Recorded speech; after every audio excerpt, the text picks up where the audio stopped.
friends, welcome to Sri Kamashi kitchen. இன்னைக்கு நம்ம வீடியோல பார்க்க போறது ரொம்ப டேஸ்டியான ஹெல்தியான பூண்டு சட்னி தான்.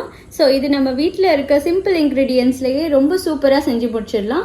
இந்த சட்னியை நம்ம சுட சுட இட்லி, தோசை, சப்பாத்தி இதோடலாம் தொட்டு சாப்பிடலாம். ரொம்பவே நல்லா இருக்கும். சோ இதை எப்படி செய்யலாம்னு சொல்லி வீடியோக்குள்ள பார்க்கலாம் வாங்க. இதுக்கு தேவையான இன்கிரிடியன்ட்ஸ் 3 முழு தக்காளி நம்ம தனியா வெட்டி வச்சிருக்கோம், 3 முழு பூண்டு, அப்புறம் நம்ம காரத்துக்கு தேவையான 3 ரெட் சில்லிஸ் ஒரு 4 ரெட் சில்லிஸ்.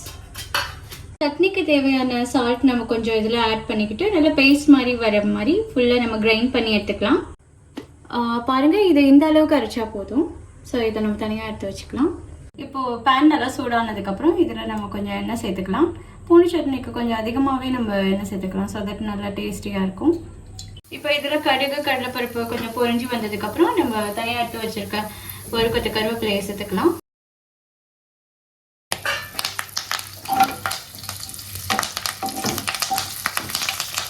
அதோடு நம்ம எடுத்து வச்சுருக்க இந்த பேஸ்ட்டையும் ஆட் பண்ணிக்கலாம். இதில் நம்ம 1 டம்ளர் தண்ணி ஆட் பண்ணிக்கலாம். இப்போ ஸ்டவ்வை நம்ம மீடியம் ஃப்ளேமில் வச்சுட்டு ஒரு 20 மினிட்ஸ் நம்ம இதை மூடி வச்சிடலாம். இப்போ நமக்கு 20 மினிட்ஸ் ஆயிடுச்சு. ஸோ இதை நம்ம திறந்து பார்க்கலாம். இப்போ பாருங்க, இந்த கன்சிஸ்டன்சியில் இருக்கும். நமக்கு பூண்டு சட்னி ரெடி ஆயிடுச்சு ஃப்ரெண்ட்ஸ்.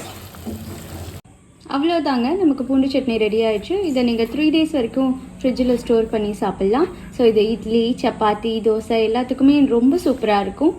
நீங்களும் இதே மாதிரி உங்கள் வீட்டில் செஞ்சு பாருங்கள். செஞ்சு பார்த்துட்டு எப்படி இருந்துச்சுன்னு சொல்லி கமெண்ட்டில் சொல்லுங்கள். உங்களுக்கு இந்த வீடியோ பிடிச்சிருந்துச்சுன்னா லைக் பண்ணுங்கள், ஷேர் பண்ணுங்கள். அதோடு நம்ம சேனல் ஸ்ரீ காமாட்சி கிச்சனை சப்ஸ்கிரைப் பண்ணுங்கள்.